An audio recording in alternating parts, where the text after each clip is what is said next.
Sony's press conference was underwhelming to say the least. It wasn't their greatest experience yet, but it definitely was.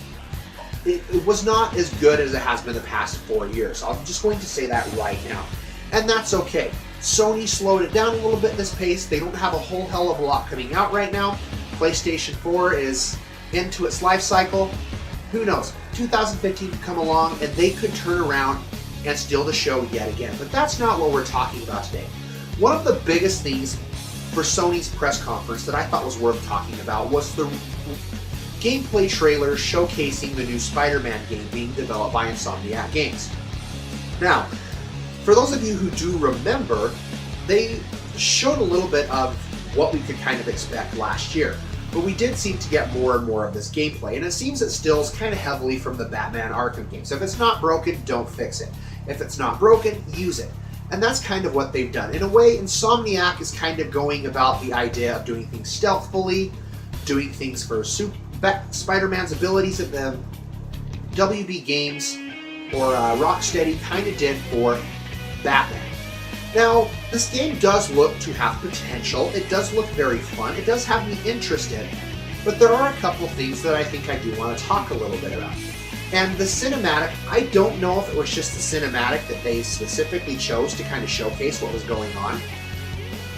I kind of wonder if the whole game is going to be a lot of quick time events. Quick time events can be great ways to kind of make the player feel immersed in the gameplay experience. They can be there to enhance the player's experience, be there to kind of get them involved in the cinematics, do different things, which is fine. But then there's a time where quick time events seem to be overused. And I'm talking Resident Evil 6. Everything in that game was pretty much straight down to a QTE, and it was so annoying. I could be wrong, but as I'm seeing him run up the crane lift, he's sitting there shooting, webs, and you're hitting triangle to try and stop it, and you're hitting triangle to do these different things, you're hitting L1, tapping L1 to catch this helicopter, and it seemed like there was a lot of focus on QTEs in that particular scene. Now this probably, and most likely, is not completely representing of the game. I'm sure there's going to be times where there is going to be heavy quick time events. It's just something that the game looks to be doing, and it's not necessarily going to be a bad thing. My problem with it is if they continue to put in a whole bunch, that it seems to take over the game. The whole game feels like a quick time event rather than an actual action game. And from what we kind of saw in earlier footage, it does look like they're taking that abilities of Spider-Man, close combat quarters, kind of how Spider-Man would fight, and use his abilities to our advantage. It kind of looks like the game kind of gives you ideas or indicators, or at least in this trailer it did, of kind of where you could go, what you could do, and your certain abilities. One of the things I wish we could have seen more, and maybe we will later on at a later date, is them focus more on the world itself. Now, we know Spider-Man lives in a vast city. This has got to be a huge city to explore. Are we going to see an open world sandbox game? Are we going to have that kind of feel that the Arkham Knight game did, or the Arkham City game did, where we have this expansive city to explore with crime going on from thugs that we can swoop down and save people, things like that? Are we going to have side quests that kind of coincide with the story, but yet kind of have their own story going on, kind of like the Batman Arkham games did, or the Batman Arkham City did? This is something that I want to see represented in there, because I think it could add more to the game. Given those side quests of thugs, maybe some other super villains, wreaking havoc on the city. Kind of interesting to see what they were going for there.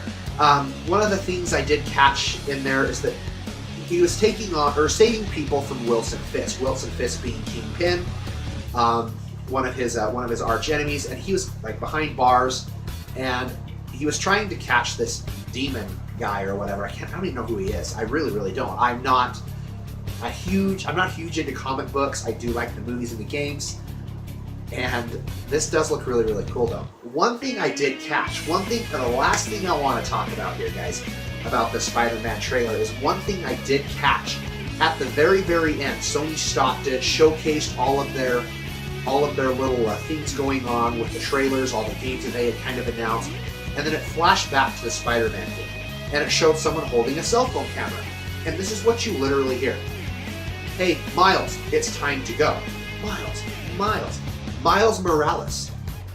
Miles Morales. So everyone knows Miles Morales eventually takes over for Peter Parker as Spider-Man. Is Insomniac Games implying something here? Are we going to see the death of Peter Parker in this game? I'm just speculating at this point, but I did think that was interesting to at least bring up. I am curious to see more about the Spider-Man game, and there's a couple of others this year that did stand out to me. God of War was another one. The God of War game looks flat out impressive. Detroit Become Human looks incredible. I want to see more of that game. I think the story is kind of very, very interesting in a lot of ways, and I'm very curious to see more from it. Be sure to leave those comments down below in the box. Let me know what you guys think. Let me know, what was the highlight for Sony's press conference for you? What do you think of the new Spider-Man game? Curious to know, leave your thoughts down below. Be sure to hit subscribe there for the new content will come your way. You guys are watching the Spoony Bard, and most importantly, stay happy, be happy, game happy. The Spoony Bard is checking out.